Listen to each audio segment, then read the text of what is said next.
Disputes over migration in the EU are overshadowing such topics as enlargement of the bloc and assistance to Ukraine. Bloomberg noted, at the end of the summit in Granada, Spain, European leaders were unable to agree on a common position. Some events had to be cancelled because of the scandal.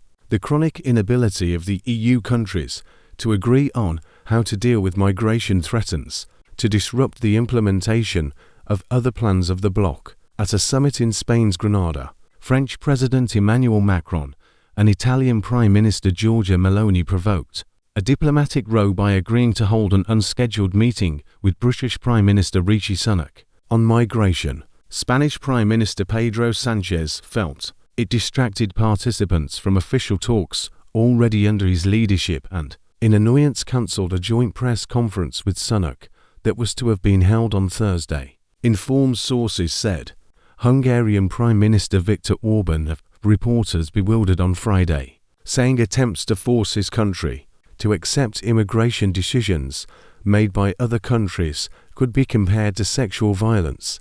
Tensions are rising because immigration is indeed becoming a sore point in European politics. Many leaders prefer not to hedge on it because they have seen more than once how the topic of immigration has put an end to the careers of their colleagues, but the collective inability to find a solution to the problem extends to most other pressing issues. Meeting in southern Spain, EU leaders plan to discuss accepting new members, find ways to increase their geopolitical influence and agree to strengthen their common defense capabilities.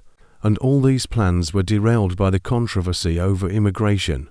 Orbán has for years used immigration as a political tool, both to shore up support for his populist government in Hungary and to win concessions from EU partners. In Granada, Orbán was angered by provisions in the Migration Pact, which has been several years in the making. Ambassadors reached a tentative agreement on its controversial elements earlier this week. Hungary and Poland voted against the agreement, but it was approved anyway under EU rules on qualified majority decision-making. Under the terms of the agreement, member states will be allowed to choose whether they want to accept a certain number of migrants, or whether they are willing to contribute to the common endeavour in a different way, financial or non-financial. Orbán took umbrage when you are forced to accept a decision that you don't like. How can you reach a compromise agreement? It's impossible.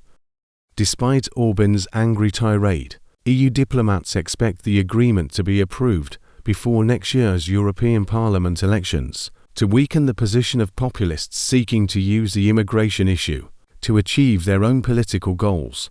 But it is too small a step towards solving a problem that will only get worse. As climate change makes the Mediterranean ecosystem in Africa increasingly uninhabitable, rivals like Vladimir Putin have learned to use the issue of immigration to fuel internal tensions. In the European Union, Russia has contributed to the continent's most recent immigration crisis with its military operations in Syria and Ukraine. According to a French official present at the talks, this week's scandal highlighted fundamental flaws in the EU's mechanisms, namely the cumbersome decision-making processes within the bloc and its uneasy treatment of workers who move between member states. According to the source, both of these problems need to be addressed somehow in order to open the path to membership for Ukraine and the Western Balkan states. The bloc is currently mulling over how it can adapt so that the arrival of new members does not lead to an endless deadlock over complex issues. Under the current rules, all member states have veto power over many policies.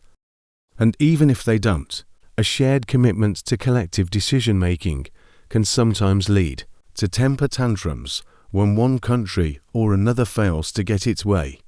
Orbán's angry tirade was a case in point.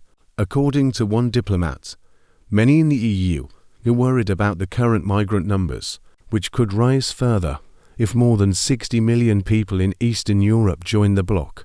Britain voted to leave the European Union 12 years after the bloc's previous wave of expansion gave millions of migrant workers the chance to move to the UK. Italy is edging closer to welcoming the largest number of migrants this year since 2016, while in Germany support for the anti-immigrant Alternative for Germany party is steadily growing and could overtake Chancellor Olaf Scholz's Social Democrats. It may well be no coincidence that Italian Prime Minister Meloni has clashed with Scholz over immigration policy. The migration problem cannot be solved if one country tries to blame it on others, Meloni said last week, complaining that German NGOs were rescuing migrants in the Mediterranean and bringing them to Italian ports. Meloni wants German NGOs to take the migrants they rescue to Germany. At a bilateral meeting in Granada, Scholz and Meloni discussed her failed attempt to persuade Tunisia to help stem the flow of people trying to reach Italy by sea. French Interior Minister Gérald Darmanin said Meloni's government was incapable of dealing with the flow of migrants, although the Italian leader has since mended relations with Macron. Meanwhile, the French president is under pressure from Marine Le Pen.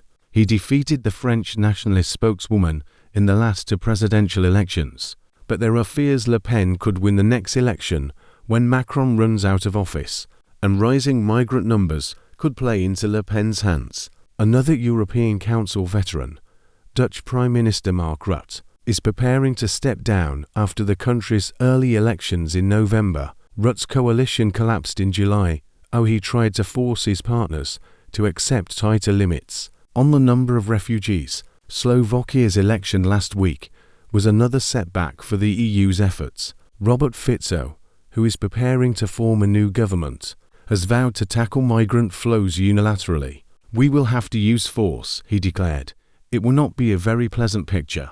Polish Prime Minister Mateusz Morawiecki also faces an election on the 15th of October. In Granada, he backed Orban, criticizing the European Union's decision to push through an agreement on immigrants. Morawiecki has also tried to use the migration issue as a weapon in his election campaign. He criticized his rival Donald Tusk for once agreeing to accept a migrant settlement quota and warned that Tusk could do so again. Morawiecki's alliance with Orban put European Council President Charles Michel in an extremely awkward position at the summit, which ended Friday afternoon. Michel had to draw up a personalized statement on the migration issue,